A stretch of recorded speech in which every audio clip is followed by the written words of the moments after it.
Hello and welcome to my channel. This is the first ever video that I'm making, so I really appreciate you guys clicking and being here today. My name is Bree and I'm really excited to start my booktube journey. I really got into booktube during the pandemic in 2020, so I'm really excited to finally have a space of my own where I can connect to fellow book lovers and rant and rave about all the books that I read. So my first video today is going to be about my favorite books of 2022. There are quite a few, and I've broken them into categories so that if you want to skip around, if you're into certain genres and not others, you can do so, and they will be linked down in the description as well as hopefully tagged in the video. Okay, so the first category that I'm going to be talking about today is graphic novels, and I want to start by talking about, I guess, what I would categorize as my comfort series, and that is Olympus, and this is by Rachel Smith. And I read last year, I read volumes 1, volume 2, and volume 3. Also, I apologize for the squeaky chair. It's an antique and I really like it, but it makes a lot of noise. So hopefully the setup will be better in the future. Anyway, Olympus started as a webcomic actually, and that's how I actually came to know about it. And so I'm sure you've seen the art somewhere, like on Pinterest or on TikTok or something, but this follows Hades and Persephone, Persephone being the main character primarily, and this follows her relationship with Hades, and this is like a modern retelling of their relationship set in like a downtown city, and the art style is just perfection. I'll show you some of the illustrations here, and I don't think this will even like do it justice, but the art style is just absolutely beautiful, like the colors and just everything about it. It's just so pretty. But anyways, this book has kind of like your big players in Greek mythology. It kind of touches on a lot of different characters. It's not just Hades and Persephone, but of course it is centered around them. So anyway, this book is amazing. I hope to read a lot of the other volumes when they come out. I've been kind of reading it on webcomic. You can read it on the app still, it's free. But I really like the bind-ups, and so they're slowly making these. The webcomic is way ahead right now of the bind-ups, but they are beautiful and I highly, highly recommend them if you want something just cozy and comforting and with beautiful art. And also, I will pick up anything Hades and Persephone. Like, something you will learn about me on this channel is that I love Greek mythology, and so I will always read Hades and Persephone. So the next graphic novel that I'll be talking to you about is one that I don't currently own physically. I borrowed it from my library when I read it, so I will just be showing you the cover on my iPad, and I apologize, you'll probably see my ring light. Okay, maybe this angle will work. So this was Pilu in the Woods, and this is by Mai K. Nguyen, and this book was just absolutely charming. If you can tell, the art style is just absolutely adorable. The whole book is illustrated in this way, and if I owned it physically, I would do like a little flip through for you, but I do have one picture from like one panel that I just think is so, so cute. So this follows Willow, and Willow is a little aspiring botanist, and one day while she's out in the forest, she meets this little girl named Pilu. And Pilu is this little girl that looks like a fairy, and she has leaves for hair, and it's just absolutely adorable. The art style in this is beautiful, but I think that my favorite thing about this graphic novel is the fact that the author really takes time to talk about mental health and grief and depression and all kinds of things that I feel like a lot of middle schoolers may be going through and not understanding. And so I think that this is marketed more towards middle schoolers. I forgot to say that, but I think that it has lessons for anyone of any age. I think that one of the beautiful things about this is that the author and the illustrator took the opportunity to make these monsters from our big emotions that we feel. And I think that it helps conceptualize, you know, how these middle graders may be feeling and not being able to put into words, and so putting it into illustrations. So this book really touches on like the personification of depression as these little monsters that we want to lock away and that we want to keep ignoring, but that we have to accept are part of ourselves. And this book is just so, it's so sweet and it's so cozy, and it gives all of like the beautiful nature fall vibes, but I really just appreciate the thought that went into it by the author. I think it was incredible. The fact that one of my favorite things was that she analogized mushrooms to pain, And that sounds kind of weird, but if you think about it, you know, just like pain, mushrooms can grow in the dark, they grow on neglect, and they can pop up out of nowhere overnight. And so again, I just think that was a really great opportunity to illustrate some of these feelings that we may not be able to actually describe in words. So I really loved this story. It was beautiful. It was kind of a coming of age, kind of a coming to terms with some of your grief and some of those big emotions. And I just think it was absolutely so sweet. Okay, the next category I'm going to be talking about is fantasy. And I am a big fantasy reader. I love fantasy books. It's something that I tend to gravitate towards, I think, if I really want that escapism. And so I'm going to start with a book that I would categorize it as fantasy, but I think that it can probably fit into other categories as well. And this is another one that I don't own physically right now. And that is The Inheritance of Orquídea Divina. And this is by Zoraida Cordova. And I really hope I'm pronouncing that correctly. But like, take a minute for this cover. This cover is absolutely beautiful. Again, I apologize that I don't own this one physically, but this book is really focused on magical realism, and it's more just about this one family and this matriarch, which is Orquídea. And this follows her descendants and kind of them learning their history and kind of coming to terms with maybe some of the magic that's been in their family and why their family goes through certain things and has these certain gifts. And I don't want to give too much away because I think that it's worth going into this blind, because that's what I did. I really didn't know what to expect, but it is very like magical realism. It's very cozy. I think I cried in this book, honestly. Like, it just was very emotional. The family ties. I think that I would compare this honestly to, if you watch Encanto, like the Disney movie. I think that it was very similar to that. I think that if you liked that movie as an adult, you'll probably like this book as well. But this book just, it was really beautiful, and it was really interesting to follow the heritage of this family and them understanding their gifts and their inheritance and stuff. And so I did really enjoy this. I really need to buy a physical copy of it. I keep putting it off for some reason, but I really need to just like bite the bullet and do it, because it is a stunning cover, and the book is obviously on one of my favorites of last year. So anyways, I highly recommend this one. I think this was a great work, and I think you should pick this up. Okay, next up I have a book that if you're on BookTube or Book Talk or anywhere, you're going to have heard of the series, and I know that everybody talks about it, but I gotta give it its moment. I read A Court of Silver Flames by Sarah J. Maas last year.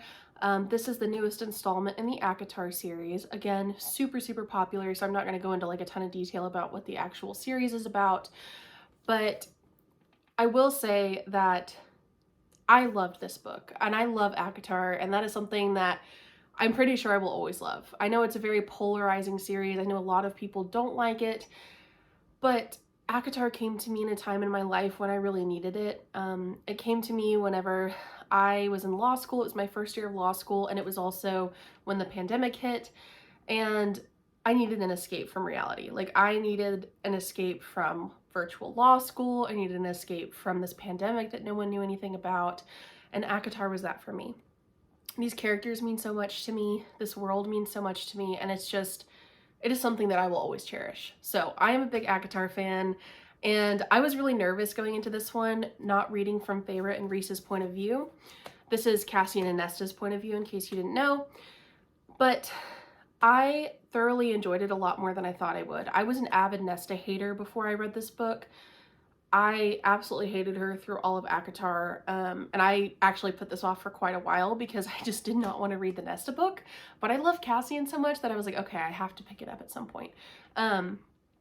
But you know what? I gained a lot of respect for Nesta. I gained a lot of respect for her story and for her pain and for some of her growth as well. I think Sarah J. Maas, I've heard her talk about this book and like what went into writing it, and I think that she put a lot of herself into this, and she put a lot of her own emotions and things that she's had to overcome in life, and I think that you can really feel that through the pages. So I absolutely loved this. If you haven't picked up this series, what are you doing? Pick up the series. It's fantastic. The first book does not count. It's like a prologue to everything else, but this series is incredible, at least to me. So I really loved it, and I really enjoyed Cassian and Nesta's point of view. I am absolutely dreading the Elaine book though, if we do get that, because I do not like Elaine, and I will be absolutely furious if she ends up with Azriel. But anyway, Cassian and Nesta, this book was great. Next up in the fantasy category is Belladonna by Adeline Grace. And if you're wondering like if this cover doesn't look familiar, this is the Fairy Loot edition, and it is just absolutely stunning. The end papers, or not the end papers, the sprayed edges are amazing, but also the end papers are absolutely gorgeous. Just so beautiful. And I am obsessed with this cover. This is like one of my favorite covers that Fairy Loot has done. But this is also one of my favorite books that I've gotten from Fairy Loot, because this book was absolutely everything that I wanted and more.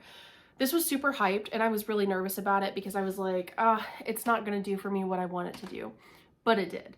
This is like gothic murder mystery, forbidden romance, fantasy, might I add forbidden romance with death himself. Okay. Amazing. Absolutely like moody, dark-haired, tall, broody man. Like, just, I actually don't think he's dark-haired. I'm pretty sure he's blonde, but I picture him as dark-haired. Anyways, this book though, like, is just yet another reminder, I think, that fictional men will always be superior to real men. And I say that in a very happy relationship, in a very happy marriage, but fictional men will always be superior. I'm sorry, my husband knows that. Anyway, if people do not talk to you, if a man does not talk to you like death does in this book, not worth it. Not worth it. He is giving major Batboy vibes. I feel like Adeline Grace is probably an ACOTAR fan, because that is like all the vibes I was getting from this, but it's gothic, and so that like makes it even better. Anyways, this is actually technically considered YA, but I will say don't let that steer you away if you're someone that doesn't tend to pick up YA, because this did not feel like YA to me at all. I do love YA, but I feel like this book would translate very well into an adult series. I think that the writing was really elegant, it was really beautiful, and it was so atmospheric, and I am absolutely like foaming at the mouth for the next book. The next book comes out pretty soon, I'm pretty sure. And it's this year. I know it's coming out this year, and I absolutely cannot wait, and I will be picking it up as soon as it drops. So that will be featured eventually. But yeah, I highly, highly recommend this book. And I also really recommend the audiobook for this. I did not get into audiobooks until like last year. I have like an hour commute to work, and so I take that opportunity to try to listen to books. And this audiobook, like, I know you guys have heard that sound circulating on TikTok, and let me tell you, the audiobook is so good. That little snippet from TikTok is honestly, like, it's just as beautiful as the actual audiobook. So pick it up, and especially pick it up on audiobook if you're able to. Speaking of more books that give me ACOTAR vibes, this duology is These Hollow Vows by Lexi Ryan. This is the first book, and again, this is a Fairy Loot edition, and that's why it looks a little bit different. But this is the second book, and this is kind of more the art style of the first book cover, in case you're interested. And I read both of these last year, and oh my gosh, absolutely amazing. They were the escapism that I needed and that I have been chasing since ACOTAR. Like, I was halfway through this first book and immediately ordered the second one. Like, immediately. So these books follow Bree. Love her name. These books follow Bree and her venture into the Fae realm to save her sister, and she ends up getting caught in a love triangle between two Fae lords. Again, strong ACOTAR vibes, but I love it. I think that this feels kind of like ACOTAR fanfiction in the best way possible, and I mean that as a compliment. The writing just like swept you in immediately. I was gripped by like page 1. Again, I don't tend to like love triangles. I think ACOTAR's not really a love triangle, you know, if you know, you know. But this one is more of like a traditional love triangle, and I don't tend to pick those up, but I think that this was really well done, and I was 100% team Finn. You're gonna know, like, it's not a spoiler, like, it's pretty obvious, I feel like, going into this, but I was 100% team, you know, dark, morally gray character, and I had to know how this was resolved, and that's one of the reasons, like, I immediately had to pick up the second book, because I was like, I don't know where this is going. I don't know how she's ending this. I don't know who this girl's ending up with. I don't know what is going on. And I was very happy with the resolution. I felt like the end was slightly rushed. But this is a completed duology, so if you're in the mood to read something that you can binge in like a weekend, I think this is a really good option. Like, the books are slightly chunky, I guess, but I mean, I think that they're very bingeable, and like, you'll be 300 pages in and like not even realize it. So These Hollow Vows was great. If you're like chasing that high for after reading ACOTAR, I highly recommend Belladonna, like I just mentioned, but also this one is a great option if you want a completed duology where you don't have to wait for the second book to already come out. Next up in fantasy, I have a book that could be categorized in a lot of different ways. I would probably categorize this as like more dystopian or like a mixture of dystopian and fantasy, but for the purposes of this video, I'm going to keep it in fantasy. There are a couple books that you'll notice that kind of could fit in multiple categories, and this being one of them, and that is The Grace Year by Kim Liggett. I hope I'm pronouncing that correctly as well. This book, I don't even know how to describe it. Like, I knew nothing about this book before going into it. Like, I had heard like maybe one person talk about it because I think it got popular there for a little bit on BookTube or Book Talk. But I had picked it up at like my library sale, and that's why it has this like plastic cover on it. But I picked it up at my library sale and like just never really thought about it again until I was like looking through my bookshelves one day and I was like, I'll give it a chance. It's amazing. It's a standalone, first of all, and it is extremely well done. It is extremely satisfying. Like, it doesn't need a second book. I think it was great. And this is like set in a world that girls basically have these magical powers. There's a debate kind of throughout the book if there is magic or if it's more akin to like the Salem witch trials, which I think is what the author was getting at, was kind of comparing it or analogizing it to the Salem witch trials.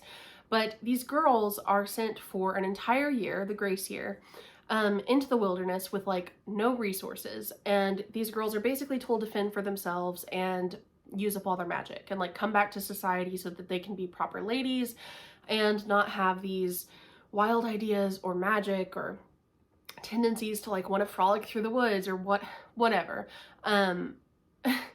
Interestingly enough, go figure, this Grace Year coincides with kind of like puberty and with the age when girls are like starting to have their own ideas and thoughts and maybe becoming a little bit rebellious or questioning things in their society. And so they're basically shoved off into the wilderness. And also they're being hunted. Let's not forget that. They're being hunted by men on this like hidden island or whatever. And also they're competing with each other. So I would describe this as a witchy Hunger Games that's fueled by like the paranoia, the oppression, and the patriarchal themes of the Salem witch trials.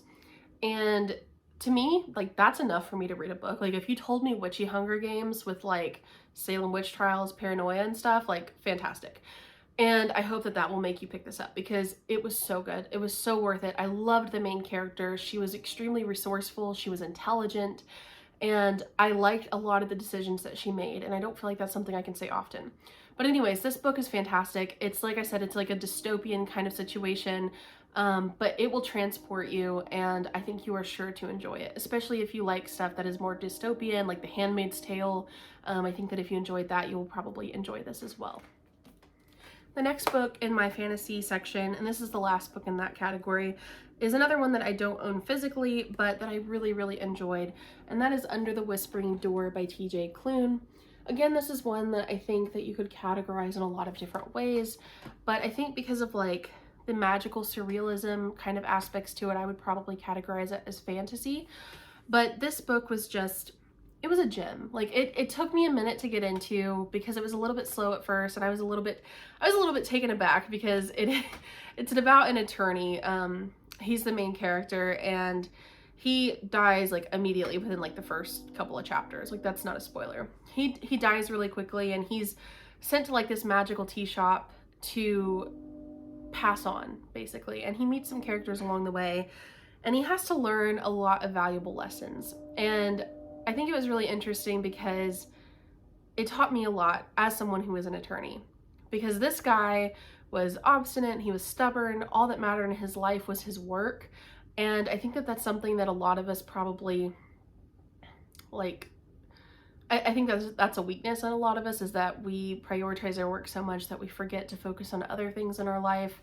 But I think that TJ Klune has fantastic ways of reminding you what is important in your life and reminding you to live life before you get to an afterlife or whatever you believe in, and to remind yourself not to have regrets. As cheesy as it sounds, this book is about not having regrets and living your life while you have it, and learning that life and friendship and just living and like defining who you are, like all of the, I can obviously rant about this book forever, but just all of these things are just so much more important than the work grind and the hustle and, you know, going into the office every day and not having any relationships outside of that and realizing how lonely you actually lived your life. And I just think it was incredible. It's so cozy, and it takes place in like this little tea shop, and it's magical. I think it's the perfect transition book for fall if you're like a mood reader or seasonal reader like I am. I think it's a great book to transition into the fall season. And I loved it. I absolutely loved it. It was so cute. I will say you will probably feel big emotions in this book. Like if you're someone, I just almost dropped my iPad. If you're someone like me who cries easily in books, you're in for it. Like, let me just say, let me give you a fair warning there, because I was listening to this on audiobook and I was crying on my way to work. So do with that what you may. There is a happy ending though. I recommended this to a friend and I had to remind him. I was like, there's a happy ending. It's fine. Everything will be okay, but you'll cry on the journey. So anyway, Under the Whispering Door by TJ Klune. My next category is nonfiction, and that's not something that I typically pick up. I've really been trying to read more of that genre, but last year I just read a couple of books, and most of those were for school. I took a comparative Indigenous peoples law seminar, and I'm currently a federal Indian law attorney. I practice Indigenous law and work for Native tribes, but I wrote a paper in law school about missing and murdered Indigenous women specifically, and for that paper I read Highway of Tears by Jessica McDermott, and this subtitle here says, A True Story of Racism, Indifference, and the Pursuit of Justice for Missing and Murdered Indigenous Women and Girls. This book is extremely powerful. I read a couple of different books about missing and murdered Indigenous women and girls for that paper, but this one was probably my favorite because it highlights the victims and their lives. It doesn't focus on the killers, it focuses more on the reasons for why this tragedy happens. And this book takes place in Canada mostly. Like the Highway of Tears is in Canada. It's a very desolate highway where a lot of girls are trafficked or killed or assaulted in some way. And it's because it is so remote, and it's because a lot of the women there do live in poverty, or they have no transportation into the city off the reservation, and they do a lot of hitchhiking around that area. But the tragedy of missing and murdered Indigenous women is not just in Canada, and I feel like that's really important to say. This book focuses on Canada, but that issue spans continents, and it occurs practically everywhere that you can think of, and most likely in your own backyard.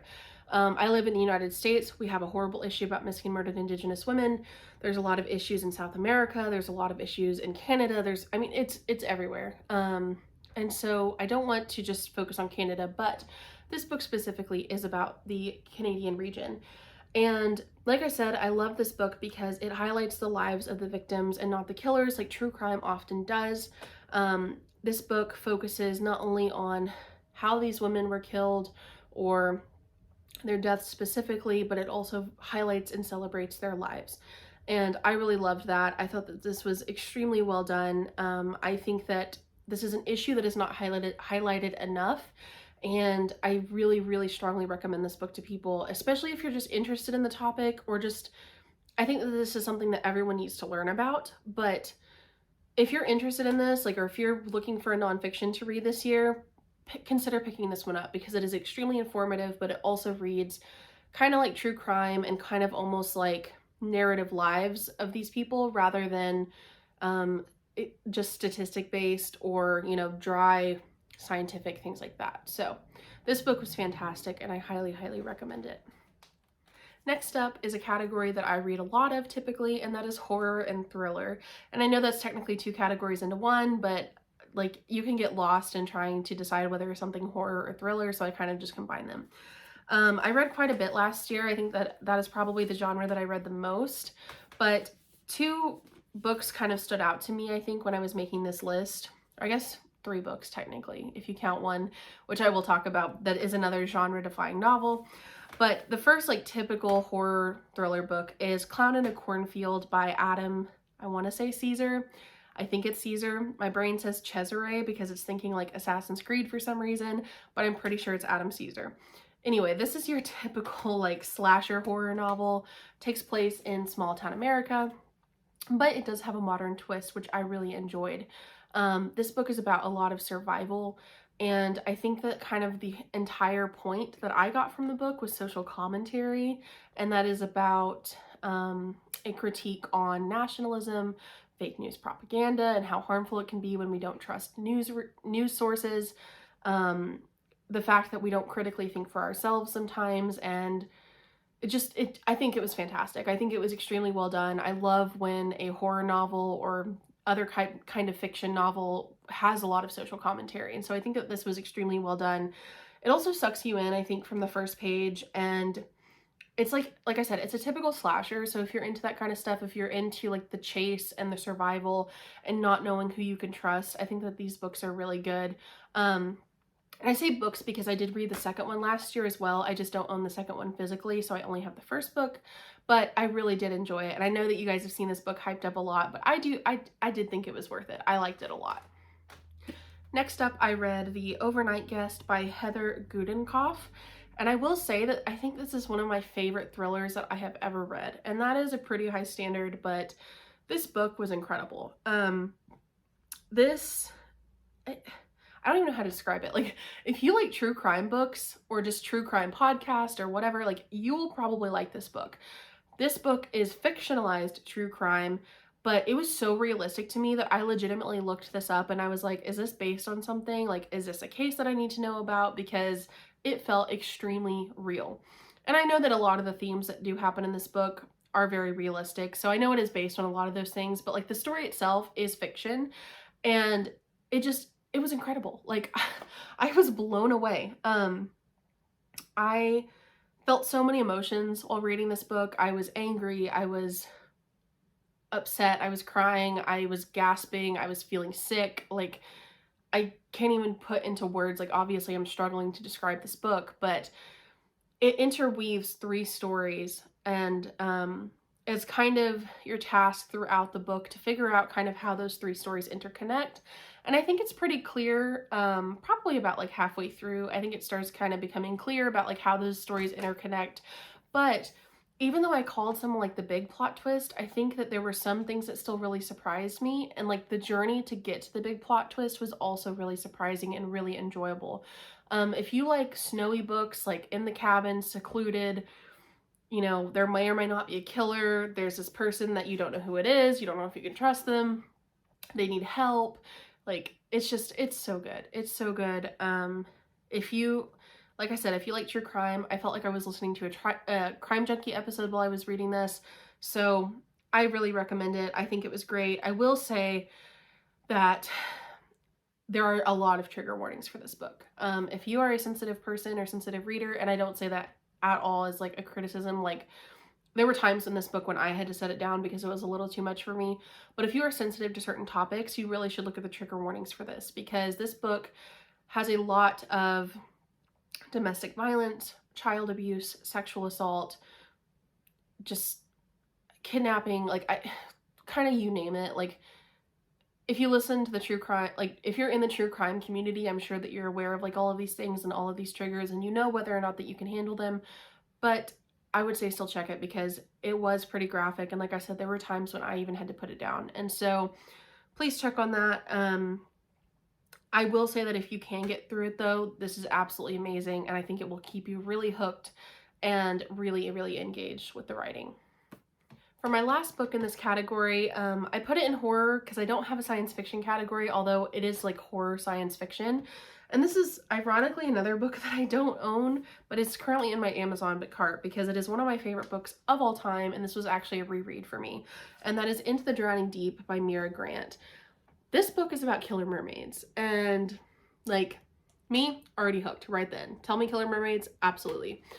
But this book like defies everything for me. Like the audiobook specifically, I actually just recommended this to someone on my Bookstagram. She was asking for mermaid recommendations, and I was like, listen girl, Into the Drowning Deep, I will always recommend this. Like, will always be one of my favorite books of all time. This book follows Tori, and Tori is a sonar marine biologist whose sister was killed I mean, you kind of know she's killed. Like, Tori knows that she was killed, but a lot of people think that it was a hoax, that these mermaids that supposedly killed her sister aren't real. Her sister was out filming a documentary series trying to prove the existence of mermaids. They were not expecting to find anything, and they did. So Tori kind of makes it her mission to look and see and if these mermaids exist, and trying to avenge her sister's death and find understanding and finding kind of like a common ground and reason for why this tragedy happened to her, and seeing if these things, if these creatures are actually real. So this book will give you nightmares. It gives me goosebumps. The audiobook gives me goosebumps. I have never felt something so real in my life, and it amazes me that this is not actually real. Like, I'm pretty sure that the author visited the Mariana Trench, found mermaids, and then wrote this book, because the fact that she could come up with this blows my mind. It's written like kind of like a documentary series, like you're following along characters that are filming a documentary series about this first shipwreck where mermaids attacked, and trying to see if that footage is real or not. And the audiobook gives you those vibes that you're listening to a documentary or that you're listening to found footage. And I think that it is just absolutely incredible. The narrator is super calming, super soothing, but like knows how to highlight those really emotional points where it terrifies you. So I absolutely loved this. I will always recommend this. Also, it is a standalone technically, because there is a novella. I read the novella last year and I didn't love it. I don't think that it really added much of anything to this, but if you're interested and like you want to stay in the world longer, I think it's nice. But this is technically like a standalone. Like, you could just read this by itself. So yeah, if you're looking for something that like feels extremely real, does have a lot of scientific language, but in a very digestible manner, and it adds so much to the story. And so like, you will come out of this feeling like you know something about marine biology. And I don't know if I actually know anything about marine biology, but this book makes me feel like I did. And it still makes me like have nightmares, and I think about this book all the time. My next category of books is romance books, and I have a couple of these for this one. I tend to read more like paranormal, I guess, romances, or like mythology-based romances more than I pick up contemporary, although I am starting to pick up more contemporary romance. And for example, I read Beach Read last year by Emily Henry, and I really enjoyed that. Almost made this list, but I didn't want this like video to be like an hour long, so I'm trying to condense it as best as I can. But some of the books that were my favorite of romance this year, or last year, were the Dark Olympus series by Katie Robert. And so that's Neon Gods, Electric Idol, and Wicked Beauty. Are these books the best well-written books I've ever read? No. But will these books transport you into a world with incredible modern retellings of mythological couples with spice? And yeah, I feel like that's all you have to say. Mythology and spicy, I'm there. I'm absolutely there. So I was not expecting to love this series as much as I did. Like, I picked up Neon Gods because it's Hades and Persephone, and I was like, okay, it's Hades and Persephone. I have to read it. I'm probably gonna like it, but I don't know if I'm ever gonna pick up any more in the series. Yeah, I literally read them one after another. It was incredible. And also, this did not even end up being my favorite, which is extremely surprising. But Neon Gods follows Hades and Persephone's story. And one of the things also that I loved about Katie Roberts is that in this series, she highlights different types of intimacy and different types of, I don't know if YouTube will let me say this, but like, she highlights different types of kinks. And I think that that's really cool that we can have those conversations now and understand that there are different things that people enjoy. And in this one specifically, it's more focused on like voyeurism and BDSM and like a dom sub relationship. And I will say that these are all 18 plus, so please know that if you are a minor, I'm not recommending these to you. You are not the intended audience. But anyways, this book was really good. So this was a Hades and Persephone one. And then the second one was Electric Idol, and this followed Eros and Psyche, Psyche being one of Persephone's sisters. And so all of the books I think probably could be standalones, but they do have an interwoven plot that I think is really good throughout, and I think it's worth reading all of them. But anyways, this one's Eros and Psyche, and this focuses more on like love and affection and praise. And I really love that there was plus size rep in this, because Psyche was like always described as curvy and a little bit bigger, and I liked that. Like, I thought that that was really cool to see in a book like this. So I did really enjoy this one. But my favorite one, drum roll, my favorite one was Wicked Beauty, and this is between Achilles, Patroclus, or however you say it, and Helen. Um, so it is all three of them, and it is so, so good.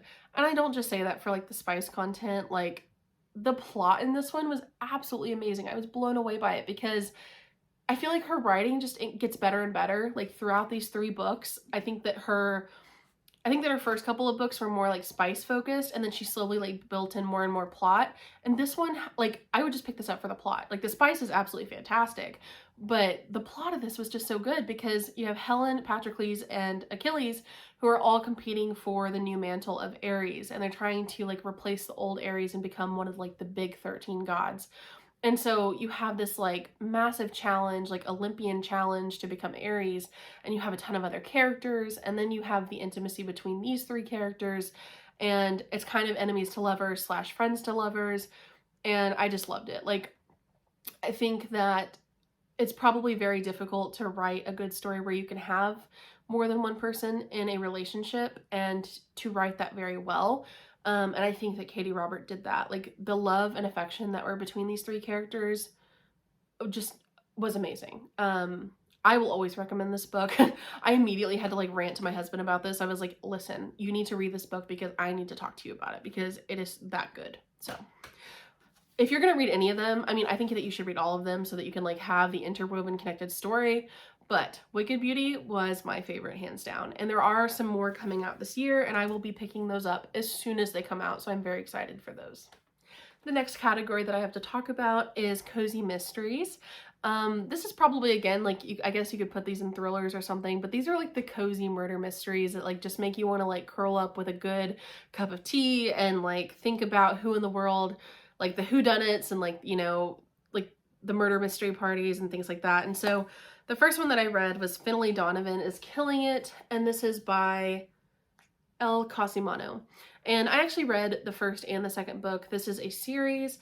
I think that the third book is coming out this month in January, I want to say, but I know it is coming out this year. But the first one is Finlay Donovan is Killing It, and the second book is Finlay Donovan Knocks Him Dead. I own the second one physically, but I don't know where it's at. I bought it on like Book Outlet on a sale, but I don't own the first book, unfortunately, but I really need to buy it again. But this book, I read this on the recommendation of one of my favorite booktubers here, and that is Olivia from Olivia Reads a Latte. She ranted and raved about this book, and I trust her recommendations with my life. Picked this up and absolutely enjoyed it. This is about Finlay, who is a writer turned accidental assassin. And this book was extremely funny. Like, I laughed out loud, which I don't think happens often in books, but like this book was just cozy. It was funny. I was like, what in the world is this lady doing? Like, she's gonna get caught. I'm terrified for her. But it was so good. It was so fun and so cozy. And I think that this is one that I read both books in like 48 hours. And so I was absolutely hooked. Like, I had to know what happened next, and I was so mad when I found out that there was a third book and that I was going to have to wait for it to come out. So anyway, this book was so much fun. This series is a great little like weekend read. It's fun, it's very fast paced, and it will make you laugh. It's high stakes, I guess, if you're worried about her getting caught, but like there's no really like heavy themes in this book, I don't think. I think that it is just a very fun and lighthearted read. Okay, the next book I read also on a booktuber's recommendation, and that is by Emma at Emmy Reads. And I will link down below the booktubers that I'm referencing here so that you can go check out their channels. But that book is A Castle in the Clouds by Kirsten Gear. And this book was just a really fun winter read that kind of takes place over New Year's, and it's like in a snowed-in hotel. It's like very like vintage, like aesthetic, old-timey hotel, very nostalgic. It has a little bit of like mystery in it. It has a little bit of a heist and a mystery that the main character has to solve. It has some romance. It has just like general struggles of being a young adult. Like it was really cute. I really liked it. It was very cozy and very fun. The main character is like a nanny at this hotel, and she's basically watching these like spoiled rich kids, and there may or may not be a plot for some to get kidnapped.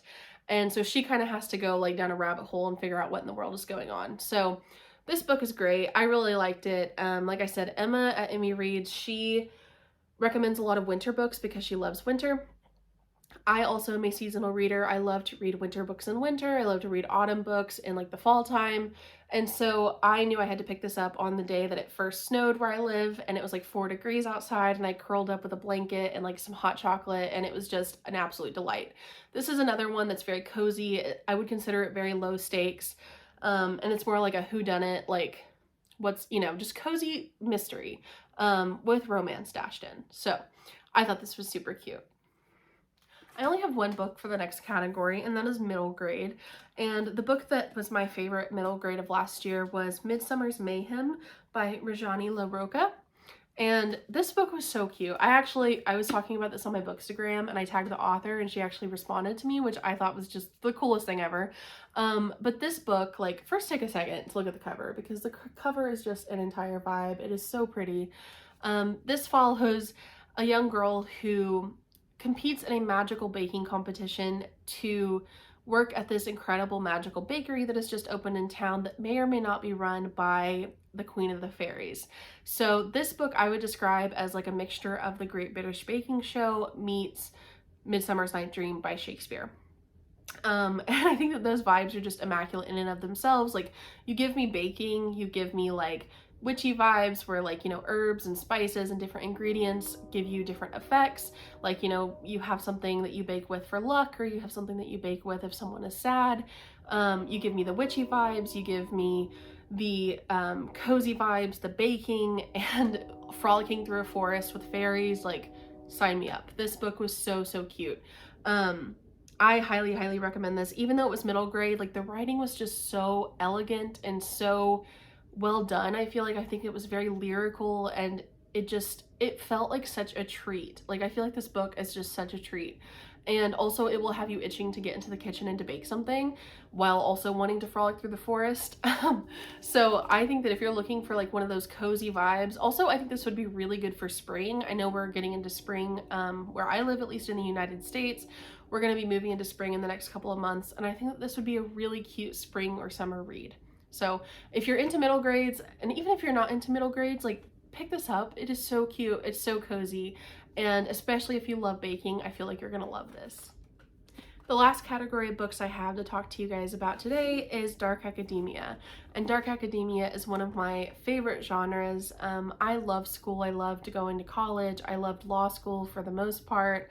I didn't love pandemic law school, but I love school in general. And so I really like reading dark academia in like university settings. The first one is Bunny by Mona Awad. I feel like, again, this book took Book Talk and BookTube by storm. I have seen everybody talk about this book, but every time that I saw someone talk about this book, they never described the plot. And I was like, I just want to know what this book is about. Like, someone tell me what this book is about, because everyone is saying it's amazing, you should read it, but we're not going to tell you what it's about. I'm here to tell you that I'm also an annoying person, and I can't tell you what it's about. And that is not for lack of trying. That's not because I'm trying to be a gatekeeper. It is simply because I do not know how to describe this book. This book is speculative horror. It's fantasy. It's like some magical realism. It's killer sorority girls. It has human sacrifice. Like, it gives Mean Girl vibes. That's it. Like, I can give you the themes and the vibes and the aesthetics, but I cannot tell you what I actually read. But I can tell you I enjoyed it. I really, really liked this book. The writing in this was just absolutely poetic. It was a trip. It was wild. Like, if you have even considered picking up this book, or if you like those very weird books that are like, you read them and you're just like, I don't even know what I just read, but I know I liked it, pick this book up. Like, it is worth it. I think it's worth the hype. Again, you tell me killer sorority girls, human sacrifice, slightly magical realism, absolutely. Like, I feel like that's enough to make you pick it up. Next up is a book that I feel like I never hear people talking about, and I don't know why, because it is so, so good. I've seen it in like some aesthetic pictures on Instagram, but I haven't seen it like really talked about. But that is Anatomy, a Love Story by Dana Schwartz. This book was so, so good. It was gothic, it was atmospheric. It's like a female main character twist on Frankenstein is how I would kind of describe it. The main character really wants to be a surgeon at a time when women were not allowed to be surgeons. And so she kind of sneaks in to classes, and she's actually very good at her job, until of course she's found out for being a woman. But she kind of opens her own shop, and she kind of discovers the dark underbelly of the medical community and is finding out some of these really dark secrets about how people may or may not be looking for cures for immortality and may or may not be using other people's body parts to do so. So it is really crazy. It is so good. Like I said, it's very gothic. If you like Frankenstein, and like, it's not really like a retelling of Frankenstein, but it gives those vibes for sure. It's very gothic. And there is a very cute romance in this as well. I think it focuses more on like the main character and her growth and her personal interest and her time like in her classes and stuff, but there is a romance in here and I really liked it. The second book is coming out this year as well. I can't remember when it's coming out, but it is coming out this year. I was so mad because when I picked this up, I thought it was a standalone, and then I got to the end and I was like, is that it? Like, are we gonna find out what happened? It was kind of a cliffhanger, but kind of not. I feel like it could have been resolved, like you could have just been left to wonder, but I'm so glad that we get a second book because I'm very excited to find out the next parts of the story. So if you're looking for something that's like gothic, atmospheric, has some romance, and feels a lot like a classic or like Frankenstein, consider picking up Anatomy. And also, I just want to take a minute, like the cover, again, I am a cover girl, like I will judge a book by its cover, but this one is just absolutely incredible. So if you really like gothic literature, highly recommend this. The last book that I want to talk about today is another one that I don't own physically, but that is In My Dreams I Hold a Knife by Ashley Winstead. This book, I feel like it has a mix of reviews. Like people either really love it or really hate it. It is a bit of a misnomer because there is no knife in the book, and it's not really about dreams, but you know, whatever, to each their own. But anyways, this book was really interesting. It was kind of a mixture of like dark academia, horror, murder mystery, whodunit. And I think that my favorite thing about this book is that I was able to call the killer, and I was so surprised by it, because I feel like sometimes when you read a book, you think about the way that you wish the writer would write it, and you're like, oh, that probably won't happen, but like if I wrote this book, that's how I would do it. And I was so excited because the author did exactly what I wanted. And I could not believe it. Like I was guessing until the end. I was spiraling. I was like not knowing who was going to be the killer, but I was so excited. Like I was like giddy when I realized that the author was doing exactly what I wanted them to do.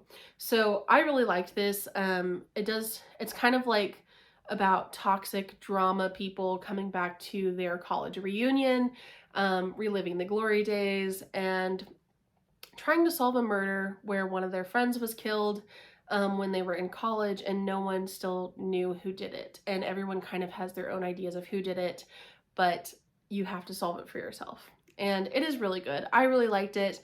I think that it was really well done. And like I said, it kept me guessing until the end, which I really liked. I will say this is another book that you should check your trigger warnings, because there are quite a few that I can think of. There's a lot of drug abuse, there's parental drug use, there's cheating partners, enraging toxic masculinity. Don't even get me started on that one. But there's a lot. There's a lot of like heavy hitting topics in this one. So I would look into that too, again, if you're sensitive to those certain types of topics. But I do think that this was a very good read. I really enjoyed it. I do have a couple of honorable mentions that didn't quite make the list, but that I really enjoyed that I read last year, or that I just had really strong feelings about. And I have a couple of books here. So I have The Secret History by Donna Tartt. This is like a modern classic. Again, if you like dark academia, I know you've heard of this book. It's kind of like the blueprint for dark academia books, but I read this last year and I think that I was so hyped up for it that I didn't quite enjoy it as much as I was hoping to.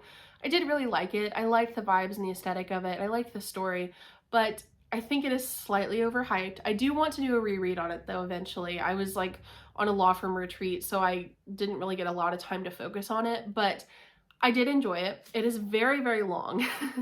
I was surprised by how long it was, because I feel like it didn't quite need to be that long, but I do think it was good. I did enjoy it. Like I said, blueprint of dark academia, so I did want to touch on it. Another one that I read that I really enjoyed was Lessons in Chemistry by Bonnie Garmis. This book got really popular, actually. I think it won like the awards for Goodreads Choice Awards or something for the book of the year, or like the book of the month year. I don't remember. Like it was in one of those awards lists, but this is like a feminist story about a woman in STEM who uses her chemistry abilities to do like a cooking show, and like breaking glass ceilings and stuff. And so I really enjoyed this one. This is not a genre that I tend to gravitate towards because I would categorize this as more like historical fiction and contemporary, and that's just not something I typically read, but I did want to talk about it because it is a really good book, and I think it's a great portrayal of a woman in the STEM career space. And so I did really like it. I like the representation in this book, and I think that it was really well done. I did enjoy it a lot, so I wanted to touch on that one. And then the last book that I want to give an honorable mention is honestly one of the most infuriating books that I've ever read in my life, and that is Baby Teeth.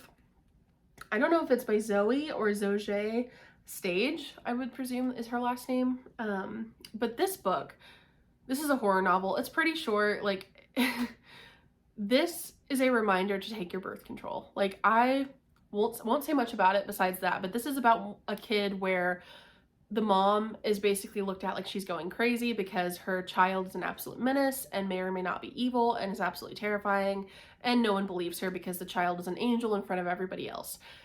I really enjoy that trope because it makes me so mad. Like, I don't know. I love that in horror movies. I love horror movies, and this reminded me a lot of like Orphan, and like the Babadook, like, you know, moms not being taken seriously when their children are like possessed, or just, you know, in the case of Orphan, like a whole other situation. But anyways, this book was absolutely crazy. Like, I enjoyed it, but I was very mad throughout the book. I was like, why does she not just like use a camera and record this child doing these things, and so that people can believe her? But anyways, like, I will save the rant for another day. I did really like the book though, and I think that if you're into that trope and like into just horror reads in general, I think that this was a really enjoyable read, if you like your books to give you big emotions or to frustrate you. So I liked it a lot. So anyway, I was just going to touch on those, but those are just like the honorable mentions. But anyways, that's all the books that I had for being my favorites of last year. I think I read like 83 books or something last year, and so I don't even know how many I have here that I condensed it down to, but I know that this is probably a very long video. I'm hoping that the videos won't be quite so long in the future, and I'm hoping to like get the setup and everything fixed and the audio, but I wanted to get this video out there because it is nearing the end of January and I'm still talking about books from last year. So anyways, I'm so happy to have you guys here. I hope you enjoyed this video. I'm just starting out on this booktube bookstagram venture, so I will leave my information down below if you want to follow me on Instagram. And then I am hoping to start a TikTok soon as well, because TikTok has taken over my life, just in my personal life, so I want to start a book talk. But anyways, I hope you guys will stick around, and I really appreciate having you. Drop some comments, let me know if you guys have ideas or things that you want to see on this channel, and I really hope to interact with you guys and build a community of friends that love books, because where I live, there's just not many people like that, and so I am really excited to be starting this journey to meet all of you. So thank you again, and I will see you soon.